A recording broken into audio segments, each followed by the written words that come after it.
برزخ یہ فارسی لفظ پردہ کا معرب ہے۔ پردہ حجاب رکاوٹ کے معنی میں استعمال ہوتا ہے۔ جیسے یہ کہا جائے کہ فلاں اور فلاں کے درمیان ایک پردہ حائل ہو گیا۔ قرآن مجید میں یہ تعبیر اختیار کی گئی ہے کہ اللہ کے پیغمبر جب دعوت دیتے ہیں تو لوگوں کے اور ان کے درمیان لوگوں کے رویے کی وجہ سے بعض اوقات پردہ حائل ہو جاتا ہے، رکاوٹ آ جاتی ہے، ادھر کی بات ادھر اور ادھر کی بات ادھر نہیں پہنچتی۔ یہ فارسی لفظ پردہ کا معرب ہے۔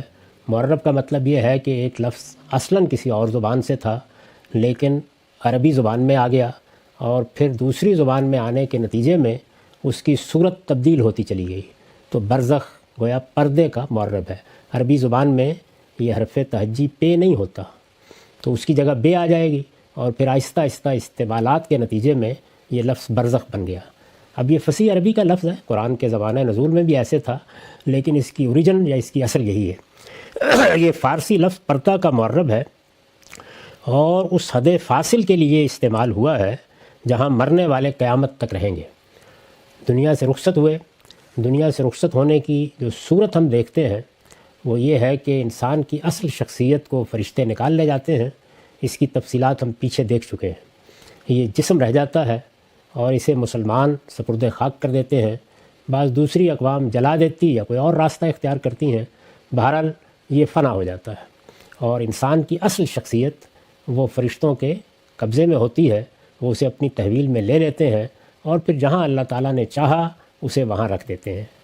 وہ جگہ جہاں وہ رہتی ہے اس کے اور ہمارے درمیان چونکہ ایک رکاوٹ رہتی ہے، وہ ادھر نہیں آ سکتے، ہم ادھر نہیں جا سکتے، درا حال ہے کہ ہم بھی اس دنیا میں زندہ ہوتے ہیں اور وہ بھی اپنی اس دنیا میں ایک نوعیت کی زندگی کے ساتھ جی رہے ہوتے ہیں، اگرچہ وہ زندگی ہمارے شعور سے بالاتر ہے۔ یہ فارسی لفظ پردہ کا معرب ہے اور اسے اس حد فاصل کے لیے استعمال ہوا ہے جہاں مرنے والے قیامت تک رہیں گے۔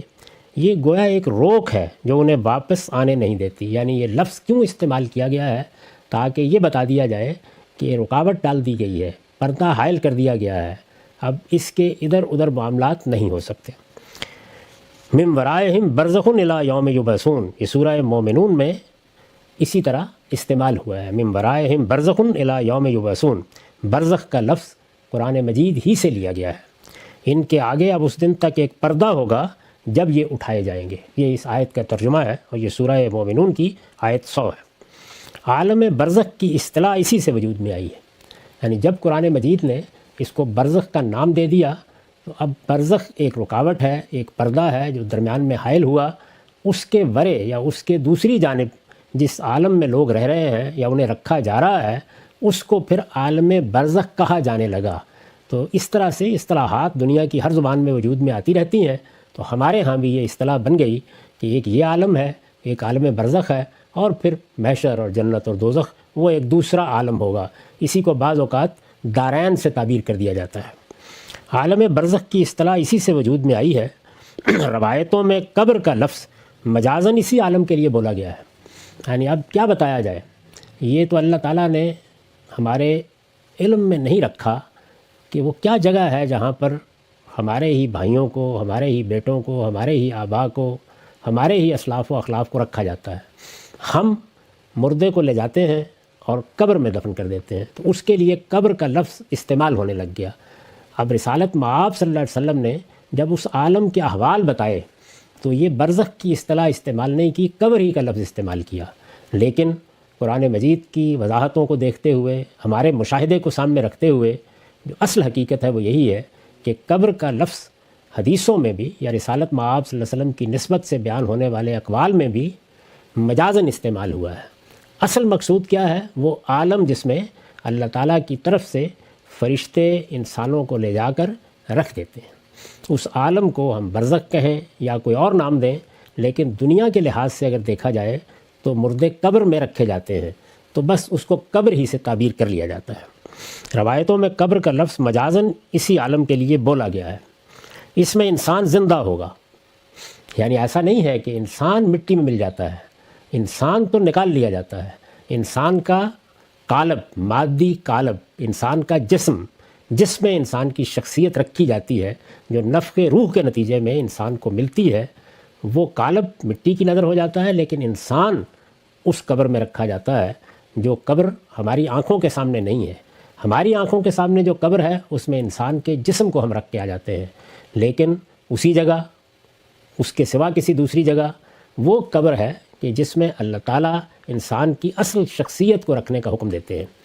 یہ بات کہ وہ اسی زمین میں ہے، یہ روایتوں سے معلوم ہو جاتی ہے۔ روایتوں میں قبر کا لفظ مجازاً اسی عالم کے لیے بولا گیا ہے، اس میں انسان زندہ ہوگا، لیکن یہ زندگی جسم کے بغیر ہوگی اور روح کے شعور، احساس اور مشاہدات و تجربات کی کیفیت اس زندگی میں کم و بیش وہی ہوگی جو خواب کی حالت میں ہوتی ہے۔ یہ تمثیل کا طریقہ ہے، یعنی اللہ تعالیٰ نے بھی اسی کو اختیار کیا ہے۔ قرآن مجید میں یہ بتایا ہے کہ اس دنیا کی چیزوں کے ساتھ تشبیہ دے کر یا ان کے مماثل ٹھہرا کر اس عالم کے حقائق بتائے جاتے ہیں، اور جن آیتوں میں بتائے جاتے ہیں وہ آیات متشابہات ہیں۔ تو ہم بھی مجبور ہیں کہ وہی تعبیریں اختیار کریں جن کو دنیا میں رہنے والے لوگ سمجھ سکتے ہیں۔ انسان اس میں زندہ ہوگا، یعنی یہ بات قرآن نے واضح کر دی ہے کہ انسان کی حیثیت سے یا انسانی شخصیت کہہ لیجئے وہ مٹی میں نہیں ملتی، وہ بالکل محفوظ اللہ کے فرشتے نکال کر لے جاتے ہیں اور پھر وہ اس قبر میں رکھ دی جاتی ہے جو ہمارے لیے مرئی نہیں ہے، جس کو ہم دیکھ نہیں سکتے۔ لیکن یہ زندگی جسم کے بغیر ہوگی۔ جسم سے مراد یہ جسم، یعنی یہ جو زندگی ہے جس میں لوگ اس وقت رہ رہے ہیں، جو بھی دنیا سے رخصت ہوا ہے وہ زندہ ہی ہے، لیکن وہ زندگی جسم کے بغیر ہوگی، اور روح کے شعور، احساس اور مشاہدات و تجربات کی کیفیت، یعنی جو حقیقی شخصیت ہے وہ ایک روحانی چیز ہے، تو اس روح کا ایک شعور بھی ہے، اس کا ایک احساس بھی ہے، اس کے مشاہدات و تجربات بھی ہوں گے۔ یعنی ایسا نہیں ہے کہ سب کے سب سو رہے ہیں، ہم بھی سوتے ہیں۔ قرآن مجید نے یہ تشبیہ دی ہے کہ موت در حقیقت اسی طرح ہے جیسے تم سو جاتے ہو۔ تو سونے میں بھی یہ دیکھیے تو 3 طرح کی کیفیات ہوتی ہیں۔ ہم سوتے ہیں اور کوئی خواب نہیں آتا، یعنی اطمینان کے ساتھ سو گئے، آنکھ کھلے گی اٹھ جائیں گے۔ دوسرے یہ کہ ڈراؤنے خواب آتے ہیں، اذیت دینے والے خواب آتے ہیں، تکلیف دہ صورتحال قبر میں سونے میں پیدا ہو جاتی ہے، معاف کیجیے گا۔ اور تیسری یہ کہ بڑی خوشگوار صورت ہوتی ہے، انسان بڑی لذت اٹھاتا ہے، بڑی نعمتیں پاتا ہے۔ یہ ہمارے روزمرہ کے تجربات ہیں، یعنی جب انسان سوتا ہے تو ان کیفیات سے گزرتا ہے۔ یہ جو نیند کی کیفیت میں انسان کے ساتھ ہوتا ہے، اسی کو قرآن نے بتایا ہے کہ موت کی صورت میں بھی تم سمجھ سکتے ہو، اس سے ملتی جلتی صورتحال پیدا ہو جاتی ہے۔ تو یہ زندگی جسم کے بغیر ہوگی، اور روح کے شعور، احساس اور مشاہدات و تجربات، یعنی ایک نوعیت کا شعور بھی ہوگا، چیزیں محسوس بھی کی جائیں گی، کچھ تجربات اور مشاہدات بھی اس عالم میں پیش آ رہے ہوں گے، لیکن وہ کیسے ہوں گے، یعنی کس طرح پیش آئیں گے۔ جب یہ جسم نہیں ہے تو وہ کیفیت اس زندگی میں کم و بیش وہی ہوگی جو خواب کی حالت میں ہوتی ہے، کم و بیش۔ ظاہر ہے کہ اس میں اور اس میں کچھ فرق ہوگا، اور ہو سکتا ہے بڑا غیر معمولی فرق ہو، لیکن ہمارے سمجھنے کے لیے جیسے کہ قرآن مجید نے ہمیں بتایا، بس خواب ہی پر اس کو قیاس کیا جا سکتا ہے۔ چنانچہ فرمایا ہے کہ سور قیامت سے یہ خواب ٹوٹ جائے گا، یعنی جب سور پھونکا جائے گا، یہ ہم پیچھے دیکھ چکے ہیں کہ اس سور پھونکنے کے لیے جو لفظ سور استعمال ہوا ہے، یہ نرسنگا یا بوک یا کرنا ہے، جو عام طور پر ہم دنیا میں بھی پھونکتے ہیں۔ وہ کیا ہوگا کوئی نہیں جانتا، لیکن اس سے ملتی جلتی چیز ہوگی۔ تو جب وہ سور پھونکا جائے گا اور قیامت کا سور پھونکا جائے گا تو یہ خواب ٹوٹ جائے گا، یعنی جیسے ہم سوتے میں اٹھ جاتے ہیں تو اٹھ جائیں گے لوگ، اور مجرمین اپنے آپ کو یکا یک میدان حشر میں جسم و روح کے ساتھ زندہ پا کر کہیں گے، یا ویلنا مم باسنا مم مرکدنا، ہائے ہماری بدبختی، ہم کو ہماری قبر سے کس نے اٹھا دیا۔ اور قبر کے لیے لفظ استعمال ہوا ہے مرکد، یعنی سونے کی جگہ سے کس نے اٹھا دیا۔ ہم تو سو رہے تھے، اگرچہ اس سونے میں بھی کیفیات تھیں، لیکن جب آنکھ کھلے گی اٹھیں گے اور سامنے محشر ہوگا، سامنے وہ میدان لگا ہوگا، جس حقیقت کی خبر پیغمبروں نے دی تھی وہ واقع ہو چکی ہوگی۔ تو اس موقع پر قرآن کہتا ہے کہ وہ اٹھ کے کہیں گے، ہائے ہماری بدبختی، یہ ہم کو ہماری قبر سے کس نے اٹھا دیا، ہماری سونے کی جگہ سے کس نے اٹھا دیا۔ قرآن سے معلوم ہوتا ہے کہ جن لوگوں کا معاملہ بالکل واضح ہوگا، خواہ وہ درجہ کمال میں وفاداری کا حق ادا کرنے والے ہوں، یہ ایک انتہا ہے۔ یعنی اس دنیا کے امتحان میں جیسے ہی حق آیا، کچھ لوگوں نے اس کو قبول کیا، اللہ تعالیٰ کے ساتھ وفاداری کا عہد باندھا، اور پھر اس عہد کو پورا کر دیا، ہر لحاظ سے پورا کر دیا۔ قرآن مجید نے اس طرح کے لوگوں کے لیے مختلف تعبیریں اختیار کی ہیں، لیکن جو ایک جامع تعبیر ہے وہ ہے السابقون، یعنی دین میں سبقت لے گئے، دین کے علم میں بھی، دین کے عمل میں بھی، اللہ تعالیٰ کی وفاداری میں بھی، غرض یہ کہ انہوں نے دنیا کی زندگی کے اس امتحان میں اپنی طرف سے کوئی کمی نہیں چھوڑی۔ جیسے ہم دیکھتے ہیں کہ امتحانات ہمارے اپنے طریقے سے ہوتے ہیں تو اس میں بعض لوگ اس آخری مرتبے پر آ جاتے ہیں جس سے آگے کوئی تصور نہیں کیا جا سکتا، تو درجہ کمال میں وفاداری کے حق ادا کرنے والے، یہ تعبیر ہے ان لوگوں کی جنہیں قرآن مجید السابقون کہتا ہے۔ تو ایک یہ ظاہر ہے ان کا معاملہ بالکل واضح ہے، ان کے لیے کسی حساب کتاب کی ضرورت نہیں ہے۔ مثال کے طور پر سیدنا ابو بکر ہیں، سیدنا عمر ہیں، اور بعض جلیل القدر صحابہ ہیں، انبیاء علیہم السلام ہیں، صالحین کے اور بہت سے لوگ ہیں۔ تو یہ وہ لوگ ہوتے ہیں کہ جن کا معاملہ یہ نہیں ہے کہ کوئی ایسا گناہ کیا ہے، کوئی ایسی غلطی کی ہے، کوئی ایسی کوتاہی کی ہے جس کے لیے اب حساب کتاب کی ضرورت ہو۔ کوتاہیاں بھی ہوئی ہوں گی لیکن وہ ایسی نہیں ہے، وہ لا یوبہ بہی ہوتی ہیں، یعنی ان کی کوئی حیثیت نہیں ہوتی۔ سابقون، سب سے آگے بڑھنے والے، صدیقین جن کو دوسری جگہ قرآن مجید نے کہا ہے، شہداء، اللہ کے دین کے علمبردار بن کر کھڑے ہو گئے اور وفاداری کا حق ادا کر دیا۔ تو یہ گویا ایک انتہا ہے۔ تو خواہ یہ ہوں یا سرکشی اور تکبر سے جھٹلانے والے اور کھلے نافرمان، یعنی انہوں نے ایسا نہیں ہے کہ کوئی غلطی ہو گئی، کہیں پھسل گئے، بات سمجھ میں نہیں آئی، سچے دل سے چاہتے ہیں کہ سمجھ میں آئے، جدوجہد کر رہے ہیں اس کے لیے، یا کسی چیز کو قبول کیا ہے، اپنی طرف سے کوشش یہی ہے کہ اس کا حق ادا کریں، لیکن گاہے گاہے خواہشات سے مغلوب ہو گئے، گناہ کر بیٹھے۔ یہ ظاہر ہے کہ دوسری کیٹیگری یا دوسری صورت ہو سکتی تھی، لیکن وہ نہیں بیان کی یہاں، بلکہ اس کے بالکل بالمقابل وہ لوگ جو سرکشی اور تکبر سے جھٹلانے کے لیے کھڑے ہو گئے، جیسے ابو جہل ہے، جیسے فرعون ہے، یہ مثالیں ہیں تاریخ میں، اور کھلے نافرمان۔ تو یہ دو انتہائیں، یعنی درجہ کمال میں وفاداری کا حق ادا کرنے والے اور سرکشی اور تکبر سے جھٹلانے والے اور کھلے نافرمان، ان دو انتہاؤں کے بارے میں قرآن مجید یہ کہتا ہے کہ ان کے لیے ایک نوعیت کا عذاب و ثواب اسی عالم سے شروع ہو جائے گا۔ کون سے عالم سے؟ برزخ سے۔ یعنی جیسے ہی وہ اس دنیا سے رخصت ہوتے ہیں، قرآن مجید میں تفصیلات ہیں کہ موت کے وقت ہی اندازہ ہو جاتا ہے۔ یعنی جو سابقون ہیں وہ طیبین، فرشتے ان کو سلام کرتے ہیں اور یہ مبارک دیتے ہیں کہ تم لوگ پاکیزگی کے ساتھ جیے، پاکیزہ جگہ پر آ گئے۔ اس میں کچھ احوال ہیں جو روایتوں میں بیان ہوئے ہیں جو مرنے کے بعد پیش آتے ہیں، لیکن جو درجہ کمال پر وفاداری کا حق ادا کرنے والے ہیں ان کا استقبال ہوتا ہے، گویا پہلے ہی مرحلے میں معلوم ہو جاتا ہے۔ اور جو اس کے مقابل میں ہے سرکشی کرنے والے، تو اس میں قرآن نے بتایا ہے کہ فرشتے ان کو مارتے ہوئے ان کی روح قبض کرتے ہیں۔ ان کو بھی یہ معلوم ہو جاتا ہے کہ ہم جس تکبر کے ساتھ جیتے رہے، جیسے ہم نے حق کو جھٹلایا، جس طرح پیغمبروں کی تعلیمات کے مقابلے میں معاند بن کر کھڑے ہوئے، تو اب ہم اپنے انجام کو پہنچ گئے ہیں۔ ان کے ساتھ عذاب و ثواب، یعنی ایک اچھا یا برا سلوک شروع ہو جاتا ہے۔ اچھے سلوک کی آگے کچھ مثال آئے گی اور برے معاملے کی بھی۔ ظاہر ہے کہ قرآن کا عام طریقہ یہ ہے کہ وہ دو انتہاؤں کو بیان کر دیتا ہے، عام طور پر درمیان کی صورتحال کے لیے خاموشی اختیار کرتا ہے۔ اس میں بڑی حکمت ہے، یعنی گویا معاملہ بیم و رجا کے درمیان میں ہوتا ہے، خوف اور امید کے درمیان میں رہتا ہے۔ ان کے لیے ایک نوعیت کا عذاب و ثواب اسی عالم سے شروع ہو جائے گا۔ یہاں میں یہ بات واضح کر دوں کہ جن لوگوں کی طرف رسولوں کی بعثت ہوتی ہے وہ ان پر حجت تمام کر دیتے ہیں، ان کے لیے معاملہ اس سے بھی ایک مرحلہ پہلے شروع ہو جاتا ہے، یعنی دنیا سے ان کی رخصتی بھی عذاب کے ساتھ ہوتی ہے، فرشتے استقبال بھی عذاب کے ساتھ کرتے ہیں اگر انہوں نے انکار کر دیا، اور اس کے بعد اس عالم میں بھی ان کے لیے ایک نوعیت کے عذاب کی صورت رہتی ہے۔ عذاب و ثواب اسی عالم سے شروع ہو جائے گا۔ اس کی وجہ یہ ہے، یعنی کیوں ان دو انتہاؤں کے معاملے میں یہ ہوتا ہے، اس کی وجہ یہ ہے کہ ان سے حساب پوچھنے اور ان کے خیر و شر کا فیصلہ کرنے کی ضرورت نہ ہوگی۔ معاملہ بالکل واضح ہے، فرعون دنیا سے رخصت ہوا ہے، ابو جہل دنیا سے رخصت ہوا ہے، یا دوسری جانب صدیق دنیا سے رخصت ہوئے ہیں۔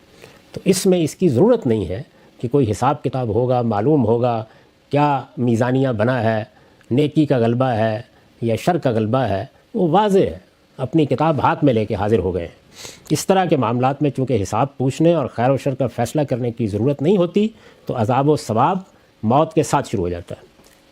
قرآن مجید نے دونوں انتہاؤں کی ایک ایک مثال بیان کر دی ہے۔ پہلی صورت کی مثال وہ صحابہ کرام ہیں جنہوں نے رسول اللہ صلی اللہ علیہ وسلم کی مائیت میں جنگ کی اور اپنے مقدس خون شہادت سے کشت حق کو سیراب کیا۔ ظاہر ہے کہ رسول اللہ صلی اللہ علیہ وسلم کے ساتھ جو لوگ آئے، ان میں سے جن لوگوں نے کسی موقع پر جان دے دی اللہ کی راہ میں، میدان میں اترے، اللہ کے پیغمبر کے ساتھ دینے کے لیے اترے، اناد اور کفر کے خلاف اترے اور جان دے دی، یعنی جان آفرین کے سپرد کر دی، اس کے بعد پھر آگے کیا رہ جاتا ہے؟ یعنی انسان کے پاس یہ آخری چیز ہی ہے جس سے وہ محبت کر سکتا ہے، تو وہ سب اس نے اللہ کی راہ میں دے دیا، اپنے آپ کو اللہ کی نظر کر دیا۔ تو اس طرح کے لوگوں کا ذکر ہوا ہے قرآن میں۔ قرآن کا ارشاد ہے کہ وہ زندہ ہیں اور اپنے پروردگار کی عنایتوں سے بہرہ یاب ہو رہے ہیں، یعنی بتایا ہے کہ ان کے لیے پھر انتظار نہیں کیا جاتا کہ محشر برپا ہوگا، سور پھونکا جائے گا، وہ اٹھائے جائیں گے، حساب کتاب ہوگا، پھر فیصلہ ہوگا۔ نہیں، ان کے دنیا سے رخصت ہوتے ہی فرشتوں نے ان کا استقبال کیا اور ان کا خیر مقدم کرتے ہوئے کچھ مراحل سے گزار کر وہ انہیں ایسی جگہ لے جاتے ہیں کہ جہاں ان کے لیے اللہ کی نعمتیں اور عنایتیں ہوتی ہیں۔ اس کو قرآن نے بیان کیا ہے سورہ آل عمران میں 169 171 آیت ہے، وَلَا تَحْسَبَنَّ الَّذِينَ قُتِلُوا فِي سَبِيلِ اللَّهِ أَمْوَاتًا بَلْ أَحْيَاءٌ عِندَ رَبِّهِمْ يُرْزَقُونَ فَرِحِينَ بِمَا آتَاهُمُ اللَّهُ مِنْ فَضْلِهِ وَيَسْتَبْشِرُونَ بِالَّذِينَ لَمْ يَلْحَقُوا بِهِم مِّنْ خَلْفِهِمْ أَلَّا خَوْفٌ عَلَيْهِمْ وَلَا هُمْ يَحْزَنُونَ يَسْتَبْشِرُونَ بِنِعْمَةٍ مِّنَ اللَّهِ وَفَضْلٍ وَأَنَّ اللَّهَ لَا يُضِيعُ أَجْرَ الْمُؤْمِنِينَ۔ ان باتوں کی پرواہ نہ کرو اے پیغمبر، اور اس جنگ کے دوران میں جو لوگ اللہ کی راہ میں قتل ہوئے ہیں انہیں ہرگز مردہ خیال نہ کرو۔ یہ جنگ احد پر تبصرے میں ہے۔ اس جنگ میں چونکہ مسلمانوں کو نقصان اٹھانا پڑا تھا تو منافقین نے طنز و تاریض کے تیر چلانا شروع کر دیے، یہ دیکھیے ہمارے مشوروں پر عمل نہیں ہوا، اس طریقے سے آگے بڑھ گئے، یہ اقدام کر ڈالا، اب اس کا نتیجہ نکلا ہے اور کتنے لوگ مروا کے آ گئے ہیں۔ تو اس طرح کی باتیں ہوئیں۔ اس کے جواب میں اللہ تعالیٰ فرماتے ہیں ان باتوں کی پرواہ نہ کرو اے پیغمبر، اور اس جنگ کے دوران میں جو لوگ اللہ کی راہ میں قتل ہوئے ہیں انہیں ہرگز مردہ خیال نہ کرو۔ یعنی جو جنگ احد میں رسول اللہ صلی اللہ علیہ وسلم کے صحابہ دنیا سے رخصت ہوئے ان کا ذکر ہو رہا ہے، وہ مردہ نہیں بلکہ اپنے پروردگار کے حضور میں زندہ ہیں۔ یعنی ایسا نہیں کہ مر کے مٹی میں مل گئے ہیں، یہ خیال خام دور کرو، وہ زندہ ہیں، اور صرف زندہ نہیں ہیں، زندہ تو فرعون بھی ہے، کفار بھی ہیں، مشرکین بھی ہیں، وہ زندہ ہیں، انہیں روزی مل رہی ہے، اللہ نے جو کچھ اپنے فضل میں سے انہیں عطا فرمایا ہے اس پر شاداں و فرحاں، یعنی گویا خوشی ہی خوشی، مسرت ہی مسرت ہے ان کے لیے، اور اپنے فضل سے انہیں عطا فرمایا ہے۔ ظاہر ہے کہ جو کچھ فرمایا ہے اس کو الفاظ بیان کرنے سے قاصر ہیں، وہ نعمتیں مل گئی ہیں۔ اللہ نے جو کچھ اپنے فضل سے انہیں عطا فرمایا ہے اس پر شاداں و فرحاں، ان کے اخلاق میں سے جو لوگ ابھی ان سے نہیں ملے ان کے بارے میں خوشیاں مناتے ہوئے، یعنی انہیں معلوم ہو گیا ہے کہ وہ کون ہیں کہ جو پیچھے آ رہے ہیں، یہ بھی بشارت انہیں دے دی گئی ہے، ان کے بارے میں بھی وہ خوشیاں منا رہے ہیں کہ خدا کی اس ابدی بادشاہی میں ان کے لیے بھی نہ کوئی خوف ہے اور نہ وہ کبھی غم زدہ ہوں گے، اللہ کی نعمتوں اور اس کے فضل سے خوش وقت، اور اس بات سے کہ ایمان والوں کے اجر کو اللہ کبھی ضائع نہ کرے گا۔ یعنی یہ سب بشارتیں ان کو مل گئی ہیں۔ ایک بہترین زندگی ہے جس کا ہم شعور نہیں رکھتے۔ دوسری جگہ بتا دیا ہے کہ وہ زندگی اس طرح نہیں ہے جیسے تمہاری زندگی ہے، تم اس کا شعور نہیں رکھتے، لیکن وہ زندگی ہے، وہ زندگی کی ایک دوسری صورت ہے، اور اس میں بھی نعمتیں مل رہی ہیں، اللہ تعالیٰ کرم فرما رہے ہیں۔ دوسری صورت کی مثال، یعنی اب یہ ایک انتہا ہے، اس کے مقابل میں یا اس کے برخلاف دوسری صورت کی مثال فرعون اور اس کے اتباع ہیں۔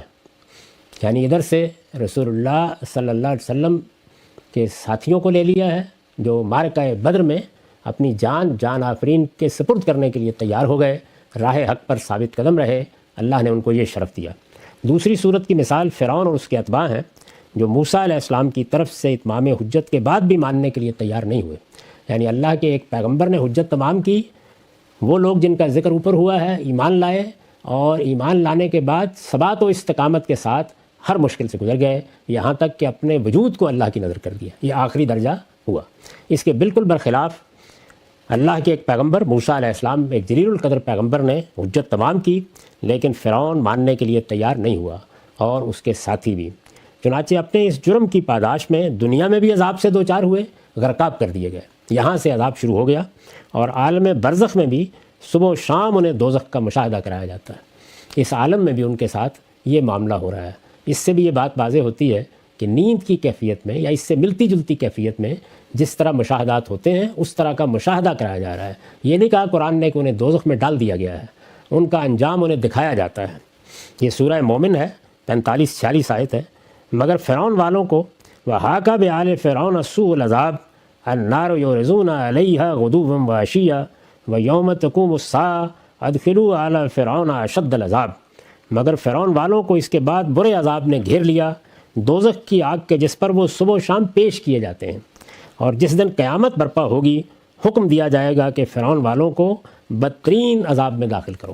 تو گویا برزخ کو بھی بیان کر دیا اور پھر اس کے بعد جو ان کا انجام ہونا ہے اس کو بھی بیان کر دیا۔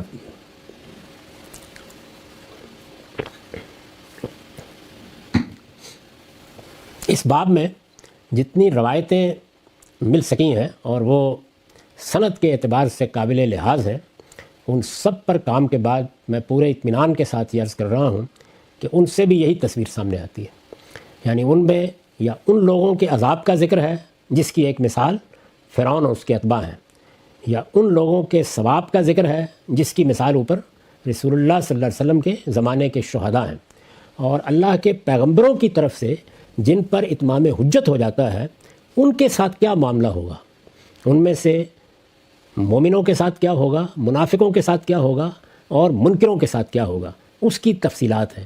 وہ ٹھیک وہی تفصیلات ہیں جس کی ایک تصویر ہمارے سامنے قرآن مجید سے آ رہی ہے، وہاں تفصیلات ہیں، یہاں قرآن نے اپنے طریقے کے مطابق اجمال سے بات بیان کر دی ہے، اور یہی بات وہاں سے بھی معلوم ہوتی ہے۔ البتہ ایک اور چیز جو سامنے آتی ہے وہ یہ ہے کہ اللہ تعالیٰ کی بارگاہ میں پیشی بھی ہوتی ہے، پیشی کے بعد پھر قبر میں رکھا جاتا ہے، اور وہاں پر وہ جسم بھی دے دیا جاتا ہے جس کے ساتھ لوگ قیامت میں اٹھائے جائیں گے، یعنی ایک جسم یہ ہے اور ایک جسم وہ ہے، وہ غیر مرئی ہے، ہم اس کو نہیں دیکھ سکتے۔ تو اس طرح گویا ایک نوعیت کی آخرت کے لحاظ سے زندگی مل جاتی ہے۔ قرآن نے بتایا ہے کہ نیا جسم دیا جائے گا، لوگ اس کے ساتھ اٹھیں گے، یعنی ایسا نہیں کہ قیامت میں اٹھنے کے بعد جسم دیا جائے گا، بلکہ لوگ اٹھیں گے تو ان کے پاس ہوگا، وہ جسم ہی کے ساتھ اٹھیں گے۔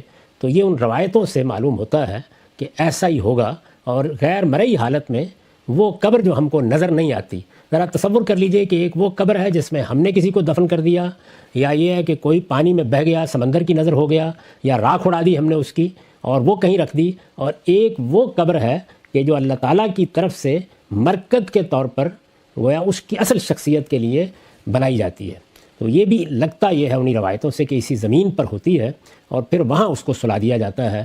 وہ فرائض نہ ہوں تو وہ جس حالت میں سلائے جاتے ہیں وہ بیان ہو گئی ہے، اور وہ شہداء اور صالحین اور سابقین اور انبیاء ہوں تو ظاہر ہے کہ اپنے اپنے درجے کے لحاظ سے نعمتوں میں سلا دیے جاتے ہیں۔ روایتوں میں قبر کے جس عذاب و ثواب کا ذکر ہوا ہے وہ یہی ہے، یعنی روایتوں میں یہی دو انتہائیں ہیں جو بیان ہوئی ہیں۔ تمام روایتوں کا آپ استقصاء کریں تو یہی معلوم ہوتا ہے، یعنی یا پیغمبروں کے اتمام حجت کے نتیجے میں منکر ہو کر معاند ہو کر کھڑے ہو جانے والے مستکبرین، یا ان کے مقابلے میں صالحین جنہوں نے پیغمبروں پر ایمان کو قبول کیا، نیکی اور خیر کے ساتھ آگے بڑھے۔ تو یہی بیان ہوا ہے۔ درمیان کی صورتیں کیا ہوں گی ان کے بارے میں قرآن مجید کی سورہ توبہ سے یہ اشارہ نکلتا ہے کہ یہ وہ لوگ ہوں گے کہ جو خلطوا عملا صالحا وآخر سیئا کا مصداق ہے۔ یہ قرآنی کے الفاظ ہیں، یعنی ان کا معاملہ نہ اس طرف بالکل واضح ہے نہ اس طرف بالکل واضح ہے، درمیان کے لوگ ہیں ہمہ شمہ۔ ان کا معاملہ یہ ہے کہ وہ قیامت تک مؤخر رکھا جائے گا، جب وہاں اٹھیں گے حساب کتاب ہوگا پھر فیصلہ سنایا جائے گا۔ تو اس سے گویا قرآن مجید میں جو تصویریں ہیں ان سب کی تطبیق ہو جاتی ہے۔ ان لوگوں کا معاملہ بھی واضح ہو جاتا ہے کہ جو مقابلے میں آ گئے، سرکش ہو گئے، متکبر ہو گئے اور پیغمبروں کی دعوت کا انہوں نے انکار کر دیا، اور ان کا معاملہ بھی واضح ہو جاتا ہے جنہوں نے وفاداری کا حق ادا کر دیا۔ یہ درمیان کے لوگ ہیں۔ تو میں نے یہ عرض کیا تھا کہ چونکہ سونے سے تشبیہ دی گئی ہے تو اس میں بھی اگر غور کیجئے تو تینوں ہی حالتیں پیش آتی ہیں، یعنی اذیت کے خواب، بڑے خوش آہنگ خواب، اور اطمینان سے آدمی سو رہا ہے۔ تو یہی صورتیں ہیں، اور یہی غالباً اندازہ ہوتا ہے کہ اس قبر میں بھی پیش آ رہی ہیں جس میں اللہ تعالیٰ کی طرف سے انسانوں کی اصل شخصیت کو رکھا جاتا ہے، لیکن چونکہ قبر ہی کے لفظ سے ہم واقف ہیں تو وہی لفظ بول دیا جاتا ہے۔ روایتوں میں قبر کے جس عذاب و ثواب کا ذکر ہوا ہے وہ یہی ہے۔ نبی صلی اللہ علیہ وسلم نے مزید بتایا ہے کہ آپ کی بعثت جن لوگوں میں ہوئی ان کے لیے اس کی ابتدا اس سوال سے ہوگی کہ وہ آپ کے بارے میں کیا کہتے ہیں۔ قبر میں داخل ہوتے وقت سوال و جواب ہوں گے۔ قرآن مجید میں بہت سے سوال و جواب نقل ہوئے ہیں۔ مثال کے طور پر یہ نقل ہوا ہے کہ وہ لوگ جو رسول اللہ کی دعوت پر لبیک کہنے کے باوجود ہجرت کر کے وہاں سے نہیں نکلے اور ان کو اپنا ایمان کا اظہار کرنے میں مشکلات پیش آئیں، پھر انہوں نے کفری کو بظاہر اختیار کیے رکھا، وہ جب دنیا سے رخصت ہوں گے تو فرشتے ان سے کیا گفتگو کریں گے، وہ قرآن میں نقل ہوئی ہے۔ اسی طرح کی کچھ گفتگویں رسول اللہ صلی اللہ علیہ وسلم کے زمانے میں جو لوگ دنیا سے رخصت ہوئے ان کے بارے میں بھی حدیثوں میں نقل ہوئی. تو وہ گفتگویں ہیں، ان میں پہلا سوال یہی کیا گیا ہے، رسالت مآب صلی اللہ علیہ وسلم کی ذات والا صفات کو ممثل کر کے سامنے لایا گیا ہے، اور یہ پوچھا گیا ہے کہ ان کے بارے میں کیا کہتے ہو. تو اس میں ایمان والے کیا کہیں گے، منافقین کیا کہیں گے، منکرین کیا کہیں گے، وہ سوال جواب وہاں نقل ہو گیا ہے. وہ بالکل قرآن کے مطابق ہے، اس میں کوئی معنی نہیں ہے. نبی صلی اللہ علیہ وسلم نے مزید بتایا ہے کہ آپ کی بعثت جن لوگوں میں ہوئی ان کے لیے اس کی ابتدا اس سوال سے ہوگی کہ وہ آپ کے بارے میں کیا کہتے ہیں. یعنی ہر شخص سے اس کے حالات کے لحاظ سے سوالات ہوں گے، کوئی ایک ہی سیٹ نہیں ہے سوالات کا جیسے کہ عام طور پر لوگ سمجھتے ہیں. لیکن رسول اللہ کے زمانے میں، اور اس سے قیاس کیا جاتا ہے کہ سب رسولوں کے ساتھ یہی ہوگا، رسول اللہ کے زمانے میں جو لوگ دنیا سے رخصت ہوئے اور جنہوں نے آپ کی یا تو دعوت کو مان لیا یا انکار کیا یا منافقت کے ساتھ رہے، ان کے احوال بیان ہو گئے ہیں وہاں. اس کی وجہ بھی بالکل واضح ہے، یعنی کیوں آپ ہی کے بارے میں سوال سے ابتدا ہوگی. اسی وجہ بھی بالکل واضح ہے، اپنی بعثت کے بعد رسول ہی اپنی قوم کے لیے حق و باطل میں امتیاز کا واحد ذریعہ ہوتا ہے. جب اللہ کے رسول براہ راست دعوت نہیں دے رہے ہوتے تو پھر بہت سی چیزیں ہیں جن کا لحاظ کرتے ہیں اللہ تعالیٰ. حالات کیا تھے، زمانہ کیا تھا، علم کتنا ملا، کہاں رہے، کس صورتحال سے دوچار ہوئے. لیکن جب رسول آ جاتے ہیں تو پھر رسول ہی اصل میں حق و باطل کا معیار بن جاتا ہے. یعنی اب بتائیے، اب تو اللہ کا رسول تمہارے درمیان آ گیا، کیا رائے قائم کی ہے تم نے ان کے بارے میں. اس لیے اس پر ایمان کے بعد پھر کسی اور سے کچھ پوچھنے کی ضرورت نہیں رہتی. یعنی یہ گویا پہلا سوال ہی خاتمہ بن جاتا ہے. تو رسول کی شخصیت کو جو خصوصی حیثیت حاصل ہے، اور قرآن مجید نے جو قوانین اس کے متعلق بیان کیے ہیں، جن کو میں محض سادہ طریقے سے سمجھانے کے لیے قانون اتمام حجت کہتا ہوں. یعنی اللہ تعالیٰ کی حجت دنیا میں کئی ذرائع سے پوری ہو رہی ہے، بلکہ قرآن نے تو یہ بتایا ہے کہ اس کی ابتدا اس عہد الف سے ہو جاتی ہے. اس کی یاد اگرچہ محو کر دی گئی ہے لیکن انسانی فطرت اندر سے بتاتی رہتی ہے. تو اللہ کی حجت کا گویا ابتدائی ذریعہ وہ ہے.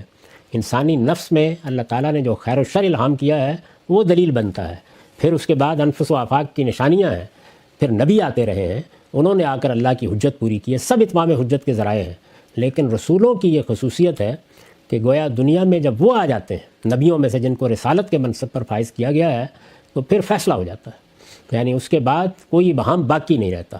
قرآن مجید نے اس کو بڑی وضاحت سے بیان کیا ہے. بلکہ اگر کہا جائے تو کہا جا سکتا ہے کہ قرآن مجید در حقیقت اس پورے قانون ہی کے روبہ عمل ہونے کی سرگزشت ہے. چنانچہ میں نے کئی مرتبہ یہ توجہ دلائی ہے کہ اس میں چونکہ یعنی اس قانون کے مطابق جب اللہ کا رسول دنیا میں ہوتا ہے تو اس میں چونکہ دینونت یا جزا و سزا کی ابتدا دنیا سے ہوتی ہے. یعنی وہ پہلے دنیا میں ہمارے سامنے برپا ہوتی ہے، پھر اس کے بعد برزخ کے احوال ہیں جو یہاں بیان ہوئے، اس کے بعد پھر قیامت کا عذاب و ثواب ہے، جس کو یہ کہا ہے سورہ مومن میں آل فرعون کے بارے میں کہ ادخلوا آل فرعون اشد العذاب، اور اس میں کہا ہے وَيَوْمَ تَقُومُ السَّاعَةُ، یعنی جب قیامت برپا ہوگی تو پھر یہ لوگ زیادہ سخت عذاب کی طرف لوٹا دیے جائیں گے. تو یہ جو تصویر ہمارے سامنے آتی ہے، اسی تصویر کے لحاظ سے وہ سب معاملات جو دنیا میں ہوئے وہ سورہ توبہ میں بیان ہوئے ہیں. سورہ برات کہتے ہیں یا سورہ توبہ، یہ قرآن کی وہ سورہ ہے جس پر بسم اللہ نہیں لکھی جاتی، اس لیے کہ یہ عذاب کی سورہ ہے. یعنی اس میں گویا اللہ کا قہر سامنے آ گیا ہے. وہ لوگ جن کی طرف رسول اللہ کی بعثت ہوئی ان کے بارے میں اللہ کا فیصلہ اس میں بیان ہوا ہے. تو سب لوگوں کے ساتھ کیا ہوگا، یعنی مشرکین کے لیے کیا فیصلہ ہے، اہل کتاب کے لیے کیا فیصلہ ہے، یہ فرق ہے دونوں میں. وہ بنی اسماعیل ہیں، یہ بنی اسحاق ہیں. زیادہ تر فرق یہ ہے کہ یہ توحید کو اصل دین کی حیثیت سے مانتے ہیں، پھر بعض گمراہیوں میں مبتلا ہو گئے ہیں. ان کا معاملہ یہ ہے کہ وہ شرک کے علمبردار ہیں، اسے اصل دین کے طور پر اپنائے ہوئے ہیں. ان کی سزا کیا ہے؟ منافقین کے ساتھ کیا ہوگا؟ وہ لوگ جو خلطوا عملا صالحا و آخرہ سیئا، یعنی نیکیاں بھی کی ہیں، برائیاں بھی ہو گئی ہیں، ہما شبہ کی طرح کچھ ایمان میں بھی کمی رہ گئی، کچھ عمل میں بھی کمی رہ گئی، ان کے ساتھ کیا ہوگا؟ اور وہ جو اصلاً تو وفادار ہیں لیکن کبھی پھسل گئے، غفلت میں پڑے رہے، ان کے ساتھ کیا ہوگا؟ تو وہ پوری کی پوری تصویر سورہ برات میں سامنے آ جاتی ہے. اس کو دیکھنا چاہیے، اس سے اندازہ ہو جائے گا کہ محشر میں بھی یا قیامت کے دن بھی کیا معاملات انسانوں کے ساتھ ہونے والے ہیں. تو یہاں یہ بتا دیا ہے کہ برزخ میں یہ صورتحال ہوگی، یعنی لوگ سلا دیے جائیں گے، سونے کی اس کیفیت میں سلا دیے جائیں گے ہمارے لحاظ سے، یعنی سونے سے ملتی جلتی ایک کیفیت میں ہوں گے، اور اس میں ان کے حالات کے لحاظ سے یہ معاملات ان کے ساتھ کیے جائیں گے. فرعون اور آل فرعون کا بیان کر دیا، یہ ایک انتہا تھی. شہداء کا بیان کر دیا، رسول اللہ کے زمانے کے شہداء، جنگ احد کے شہداء، ان کے ساتھ کیا ہوگا اس کو بیان کر دیا. اور یہ بتا دیا کہ رسولوں کی بعثت کے بعد سوال و جواب کی نوعیت کیا ہو جاتی ہے، خاص طور پر ان کے مخاطبین کے لیے. تو اس طرح گویا ہم نے برزخ کا مطالعہ کر لیا.